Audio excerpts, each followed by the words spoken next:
What's up? Patrick LaRouge here from Evolve Restorative Therapy. You can find me at livepainfreeprocess.com, and I'm an intuitive healing expert that created a live pain-free process that helps people live and move pain-free.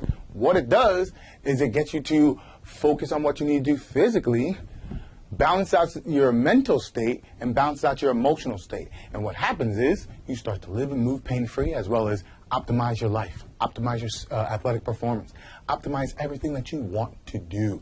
Gives you a clearer mindset. What we're going to be focusing on, month of April, hip pain.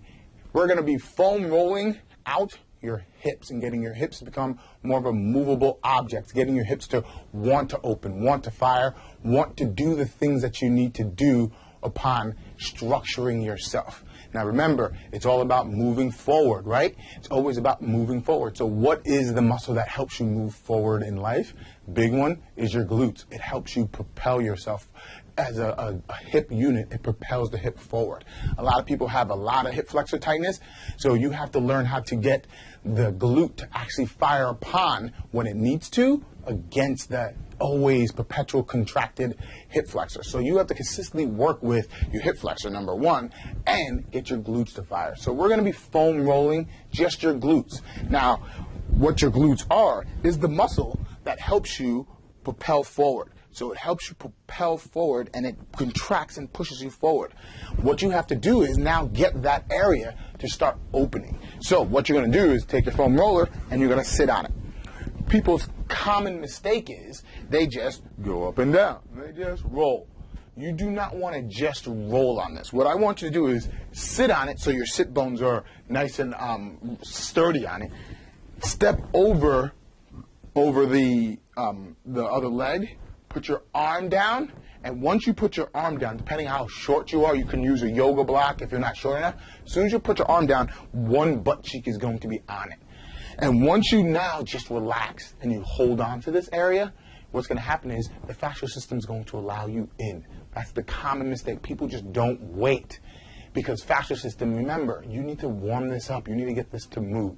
So you're just going to sit here and wait for a half second. And once you get in, you'll know, because we're almost right on the piriformis. What a lot of people like to do is they bend this leg and they go the opposite way. And that brings the piriformis out. But you're bypassing the whole glute max.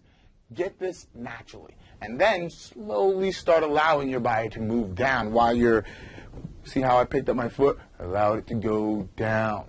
And you're going to start feeling like you're starting to slide off. That's when you're gone far enough. And then with this foot, I want you to push it down, not with this foot, and push yourself back up. Nice and slow, and you're going to start hitting many different aspects of your hip rotator going back up to your sit bone. And that is just slowly roll down.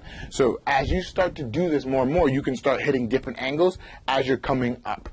So start way off on the side and work your way up. Going up and down. All we're doing is like vacuuming your house, right? We're going in a row. We're going in a way where your body can accept this. And what's going to happen is as your glute starts to able to rotate more and more, like I'm going to go through this when we go through stretching, you're going to ask your tissue to actually get up and move. So we're going to be doing something where we're getting your hips to actually project itself out. Learn how to go up and down, and that's going to be the stretch.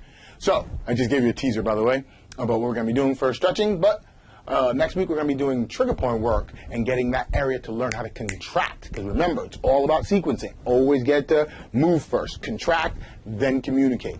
And what you also have to remember is it's always based off of stability versus mobility. So if you didn't do your knee work stuff yet, if you didn't get your quads in line yet, your hip flexor are never going to truly want to open, so your glute wants to work. So remember, double back. Get the knee and the quad stuff to clear up, the hamstring stuff to start wanting to work, and it gives your hips a reason to open. We don't want to just barrage ourselves in and just bang it in. You want to get your body to want to move. Okay? So look at the knee stuff, come back here, do what you need to do with the foam rolling, and boom, you're going to start firing away. All right? Until next week, later. Bye.